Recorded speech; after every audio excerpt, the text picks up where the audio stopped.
আসসালামু আলাইকুম, কেমন আছেন সবাই? আজকে আমি আপনাদের সাথে ইফতারের জন্য ভীষণ মজার ক্রিমি, জুসি আর ইয়াম্মি একটা আইটেম তৈরি করে দেখাবো, যেটা তৈরি করতে আপনার রান্না করে চুলার পাড়ে একদমই যেতে হবে না। খুব সহজে বসে বসে ঝটপট তৈরি করে নিতে পারবেন। তো চলেন মূল রেসিপিতে।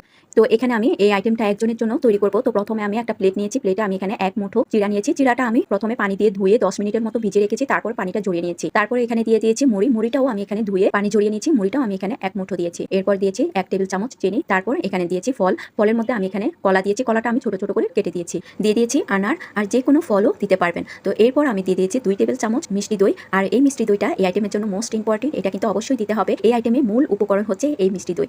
এরপর আমি দিয়ে দিয়েছি 1 চা চামচ গুঁড়া দুধ। আর গুঁড়া দুধটা অপশনাল, আপনারা চাইলে দিতে পারেন। গুঁড়া দুধটা দিলে একটু বেশি টেস্ট লাগে, তো আমি আমার পছন্দ অনুযায়ী দিয়েছি। আর এরপর দিয়েছি সামান্য একটু লবণ। আর এই ধরনের খাবারে একটু লবণ দিতে হয়। আর শেষে দিয়েছি খেজুর। আর খেজুরটা যেহেতু আমাদের রমজান মাসে সবারই পাশে কম বেশি থেকে থাকে, তো এই জন্য আমি এখানে খেজুরটা কুচি করে দিয়েছি। এই তো হয়ে গিয়েছে। এখন আমি সুন্দরভাবে এগুলোকে মেখে নেব।